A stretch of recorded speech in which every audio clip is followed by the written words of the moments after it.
Your Steve Jones Show podcast is loading now. The Steve Jones Show podcast is sponsored by Sunbury Motors, North 4th Street in Sunbury, and Sunbury Motors Kia, routes 11 and 15 in Hummel's Wharf.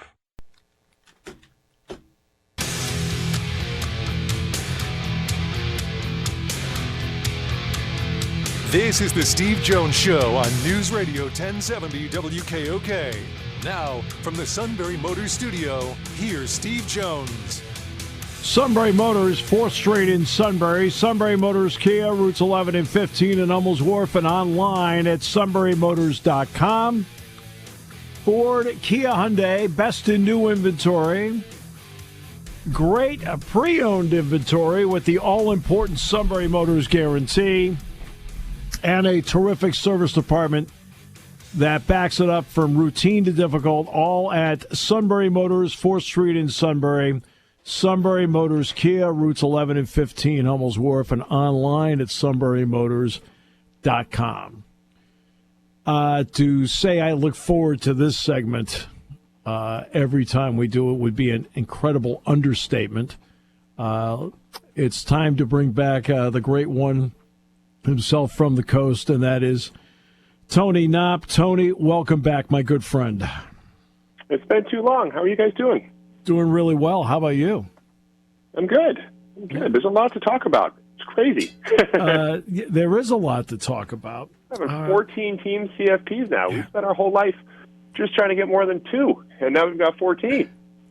That's what I said to Jim Delaney when they went to 4.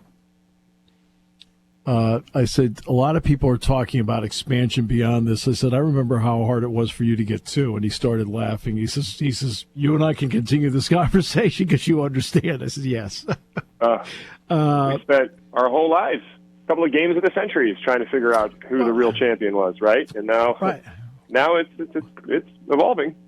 Well, so let's talk about that for a moment, because the discussion point to go to 14 is for them to have 3 automatic bids Big Ten, 3 automatic bids SEC, and it doesn't mean that they can't get 4 teams in, right?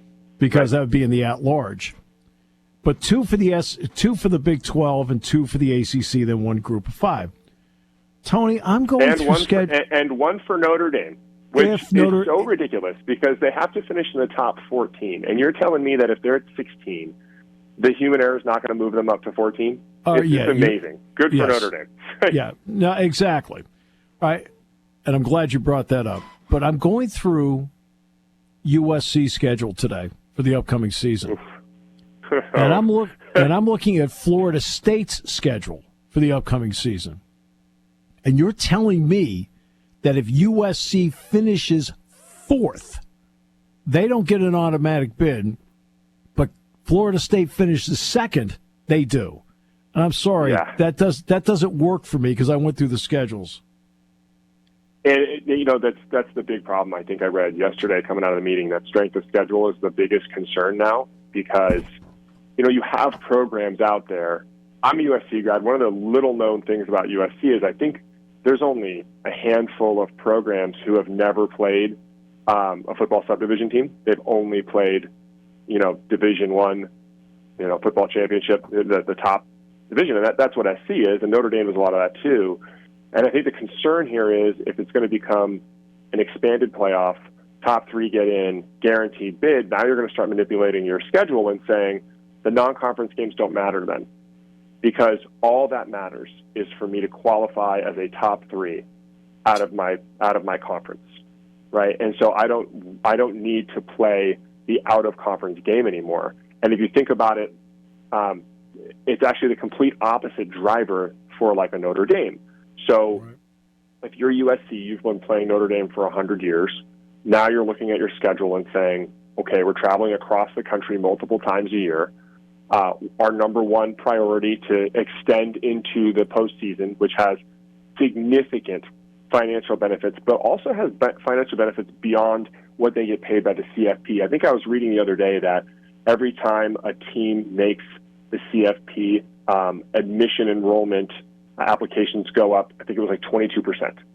Yep. Right. So it impacts the entire university beyond the athletic department. So when we look at that and we say, okay, you participate in the CFP, you're making $20 million extra or whatever, that seems like a lot of money, but you're also getting tens of millions, if not 100 million in exposure for your university, and your applications are going up, your donations are going up. And I read something else that said that it was in the Wall Street Journal, it said it was something like every 2 or 3 times a team wins a major bowl game, a new building gets built on their campus by that money. And so the concern for guys like you and I, who really love that you went to Auburn last year to kick off the season, yep. What's the incentive to do that now? Right. Well, right? To give everybody a cue, the next to last game of the season for Florida State is Charleston Southern. Right. Right. And Alabama's been kind of doing this for a little while. Mm-hmm. Alabama, their schedule, you look at it, they tend to put cupcakes in between their big games. And somehow they've gotten away with this, right? So they'll play an SEC game on the road, they'll play an SEC game at home. Let's say they're playing Auburn, and then they play Tennessee, and then they play, whatever, the Steve Jones accredited University of the Mountains, right? Oh, and it's like they'll play Mercer. They've played Mercer before. Right. They have. And sometimes they'll play like Troy, which is an okay school, but it's not an SEC school. Meanwhile, you have teams in the Big Ten, like you're talking about with USC and others, where, Penn State, I remember 2 years ago, you guys had a murderer's row where it was something like Michigan, Iowa, Ohio State, Sparty, yep, in order, and 3 of them were on the road. Right. Right? That matters. And now if you're looking at calendaring games, you're maybe not going to want to go USC versus LSU in Las Vegas, which is what they did, which is crazy. Right. Because, looking at it right now, I think USC has maybe the hardest schedule I've ever seen coming up this year. They play at Michigan. They host Penn State. They got to play Washington. I went through it today, and Notre Dame's still on there. It made me step back and go, wow, that was something. I think they've got to regret it. There's no way they don't regret it. They open with LSU. They have LSU at Michigan, at Penn State, at Washington, at UCLA, at Notre Dame. And the only school on there that's not a major football program is Utah State in between LSU and at Michigan. And that's to the point that we're talking about. That's fantastic for college football. We want those games. But if you're going to give auto bids to top 3 finishers and you're not going to include strength of schedule and you have to figure out how to include strength of schedule, that's going to be incredibly difficult for the game going forward. Because in the end, it's just going to be, I just need to finish high enough in my division, so to speak, and then we can get into this 14-team playoff. And that's, I would prefer to see these. I love these non-conference games. I think it's one of the funnest parts of college football is getting to go somewhere new, experience the town, getting to have that entire, it's great. Everybody loves it. There's people who haven't been to Happy Valley. I've had the blessing of being there. It's a unique experience that it would be a shame if, Auburn wasn't coming there, or, Florida State never came to town, or, that sort of thing. That is the concern about this on the money side. No question. And by the way, just one minor correction. Penn State goes to your place. That's right. They go to Coliseum. Penn State at SC, October 12th. Look, I don't want you to avoid the Friday night party and all the things. It is bookmarked. I wouldn't miss it for the world. Yeah. Got to have you over. But you guys have a quarterback, right? We've got a new guy who's played one game. We'll see. Yeah. We'll see how Miller Moss is. Drew Aller's, coming with a new offensive coach. His spirits are high. We'll see what USC has for you. We did a lot of talk about the Pac-12 and, of course, the dissolution of the Pac-12 as to how it ended up playing out. In the end, in terms of, looking at it, is it good for college football? No, but I will say this: my job got more exciting. It really did. Seriously, my job got more exciting. Going to the Coliseum, USC, right? Washington coming here, basketball, USC, UCLA, combo road trip. trip over to Tony's place. Oh, I'm sorry, I didn't mean to slip that in. Yeah, you're coming. But, I mean, my job got more exciting. But if you're a coach, I mean, the job's got more difficult. A lot more difficult. So I'm friends with a couple of coaches out here that are in the other sports, basketball, girls soccer, and the like. And they're very concerned about competitive balance, and it's because of the NIL. So NIL on the West Coast is nowhere close to what it is on the East Coast and in the Midwest. And so I was talking to Andy Enfield, the coach at USC, and he was saying that, and he is a competitor. He's ready to compete with everybody. But he was saying that, Illinois' NIL collective is $3 million for the basketball team. Right. And for us, that's difficult to match at USC. And I think what a lot of times listeners don't understand when looking at how we're building a roster, and with this massive court decision last week, you're paying for everybody on your roster now. I mean, there are guys on the roster who I could throw a name out there that people wouldn't know. I mean, your listeners probably don't know the name Drew Peterson. Drew Peterson was a fringe he was a fringe guard for the USC's basketball team, played at TCU before that. He was making $175,000 a year to play basketball at USC. And that's not enough to compete in the Big Ten when it comes to basketball, because Big Ten basketball is just a different world. And that's the big concern right now as these Pac-12 teams assimilate is, one of the big arguments in recruiting had been, and there's been a lot of write-ups about this, especially since the big court case with Tennessee last week, that, one of the things that they pitch is, well, you don't have to leave home, right? You can stay here if you're from Los Angeles or Fresno or whatever else, and your parents can come see you play. But now if you're going to spend half your games in the Midwest anyways, and look, I have no problem telling the truth. It's just a different world. The support system, the alumni system in the Big Ten, it's just bigger than it is in the Pac-12. The only team that was close was USC as far as, game day experience and alumni. But when it comes to the following, we don't have anything like Wisconsin out here where you're selling out every event. Penn State wrestling is incredible. We don't have that, right? And none of the Pac-12 schools do. We have a decent following, but we don't. With that doesn't come the money. So this imbalance of competitiveness is going to be really interesting to watch because, yes, the TV money is going to start making up for this. We talked about UCLA being $106 million in the red, right?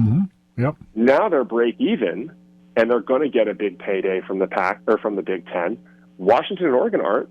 I think they're only getting a half share. Correct me if I'm wrong. You might know this better. They're only getting a half share for a few years, correct? Right. They're getting a half share for the next 6 years. That's significant. 6 years is a long time. Yep. And you've got to try to find a way with your alumni to make up for that. And Seattle and Eugene just don't have that booster support. I mean, Eugene has Uncle Phil, but it's difficult. And so it's going to be really, really interesting to watch how recruiting plays out over the next 2 to 3 years. Because now that whole offer that, well, you can stay in Southern California and you won't have to travel too much, that's over, right? You're going to Rutgers in November. Enjoy the flight, right? Yeah. I can see the fans excited now. Rutgers is in town. All right. And by the way, on the point on Illinois with NIL with basketball, they lost in here last week, so they didn't get their money's worth. All right, so I know, I saw it. It was a big win. Yeah, it was a huge win. My buddy Dave went out to the game, flew out and went. Dave should have come over and said hi. By the way, make sure he knows. I'll make sure he does. I had dinner with him last night. I'll be sure to mention it. No, please mention it to him. We've talked about first of all, the TV deal is. I don't think it's been mentioned, but I don't think it's been completely finalized.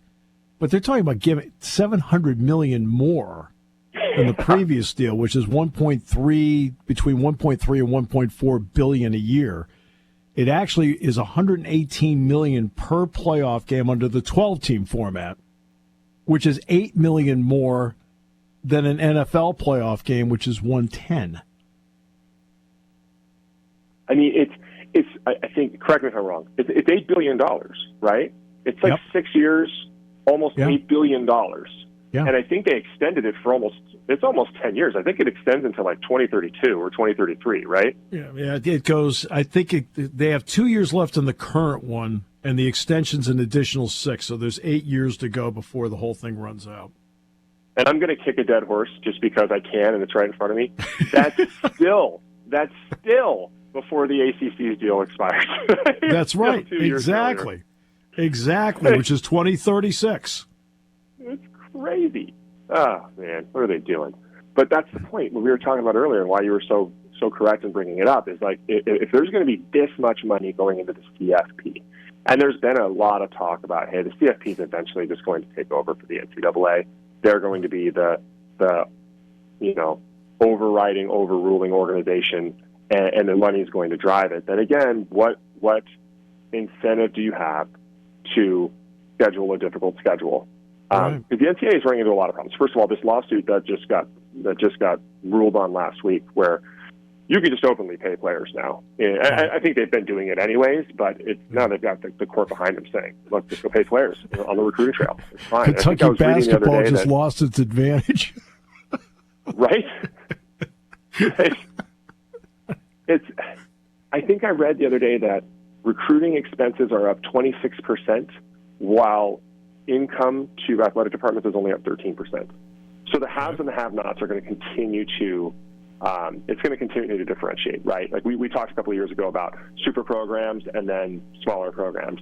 And that's just the evolution of college sports. I mean, most people don't realize that, from 1920 to 1955, the NIT tournament was the one that really decided the national champion. The NCAA was kind of a secondary tournament, right? And, the 1944 Utah Utes, they lost in the NCAA, or they lost in one of the tournaments and then went and won the other one because they were a fill-in for somebody who got sick.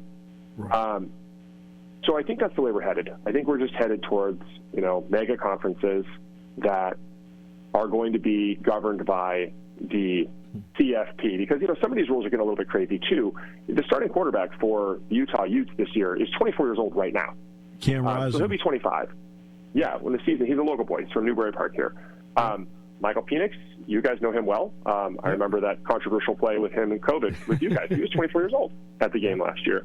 And they had a ruling yesterday that there's going to be an 8-year player for basketball. I don't remember what university. It's like his fifth school that he's on. And there's one at Miami, football, tight end. Whew. I mean, and look, that's okay. But who's going to govern this? And the problem is the NCAA is losing a lot of their power and their jurisdiction over this. The states are stripping it away. But at the same time, if the CFP is a standalone organization and financial organization, then they can govern themselves with that, right? Yes, it'll end up in court, but they can say, hey, look, we don't need seventh-year seniors playing in the CFP championship game, right? Like, I think Blake Corum is 23 or 24 years old, right? He is, yes. That's significant, right? Most people graduate high school when they're 18. So, these are things that the CFP is going to have to figure out, and it just doesn't seem like they're getting a lot of backing from the court system, right? I mean, this Tennessee thing did not go the way they wanted it to go. EA went and tried to offer some money, $600 to participate in the game for every player. And, that headline was a little bit of clickbait because there's still NIL deals that can be done outside of that. But now we're seeing, like, Jackson Dart, the quarterback for Ole Miss, just signed a private jet deal. Mm-hmm. I mean, there's nothing amateur about that. I mean, he's got a private jet now, right? Which, good for him. He should, for how much money he's bringing the organization. But it's going too fast, Steve. It's just they let the horses out of the barn, and they didn't put up the fencing, and it's just everywhere right now, and it is crazy. And it's exactly what you talked about earlier. Like, you look at this year, you look at people with, a cupcake schedule, and then you look at people without one, and there's not really anything you can do about it. Right. There's no incentive. And, that's different. The whole thing is different, and that's why I think we might be headed toward collective bargaining when it's all said and done. Oh, we're close. Yeah. And you know what? Probably a good thing. It's probably a good thing, right? I mean, if you have protections and rights for the coaches, for the athletic directors, for the strength trainers, for all the people that work around the organization, right, then you should have collective bargaining for the players and then also for the students that work at the team, because the teams don't go where they go without students. That's right. And there's a lot of them, and they have very little protection, right? And they should, for an organization that's big. There's plenty of money being made. I do have to ask you one quick side question. It's about LIV Golf. Okay. They obviously have the gigantic star power. The PGA Tour still at least has the name behind it. Why am I sensing that this merger, which is going around in a circle, that there in some ways is LIV starting to pass out the PGA Tour despite the contracts the PGA Tour has? You know, personal thought and then business thought on it. So I attended my first LIV event. So we had a gentleman who worked here for 7 years who was very close to us. He's family. And he got offered a position at LIV 2 years ago. And most people couldn't take that job 2 years ago because it was too poisonous, right? It was seen as selling out. Right. But he was so well embedded in us, and we loved him so much that I just said, hey, look, you can go do it, because if it doesn't work out, you can come back here. You have a safety net that other people don't. Right. So go try it. See if this is going to take off. And so we've been in contact quite a bit about what's happened between the PGA Tour and LIV. At some of the early tournaments, the PGA Tour was paying to fly protesters to the LIV tournaments, like things like that. Right. What's been really interesting to watch has been, the sentiment has changed amongst the players. We've seen Rory backtrack significantly. We've seen, yesterday with Taylor Gooch, who I don't know if the listeners know, but Taylor Gooch he's the guy who won the LIV Tour last year, and he's now not eligible for the Masters. And people are starting to say, I think he probably should be. I mean, he just won in a season with, DJ and all these other monsters on tour with him, and he beat all of them. And a lot of these LIV guys finished in the top 10 last year at the Masters. The events are starting to sell a lot better. I think there's some things that they have to figure out. But, Steve, I went to an event myself, and I think it's the future of golf. I didn't think that before I went in Las Vegas at the Super Bowl, but it's 5 hours. There's music. The kids are going to like this better, period. Mm-hmm. It is fun. There's always something going on. There's an environment. On a certain hole, they have walk-up music, and they announce the guys like it's a baseball, and they play the music while the guys are hitting their shots into the par threes. And the problem the PGA Tour is running into is, like, their whole argument was, and we love the PGA Tour, but the problem was their whole argument was, you're taking blood money, right? This is sport washing. But now the PGA Tour is flirting with taking money from the PIF. How is that any different? It isn't. Right? If your claim is you're using blood money, so now we're going to go get blood money and fight you back, well, you just took that card off the table. And the hard part about the tour is a lot of the things that they scoffed at early, changes to payouts, changes to format, that sort of thing, they're now adapting. And so we've seen this before. You and I are old enough. We saw this with the USFL. Yes. Right? This is not news.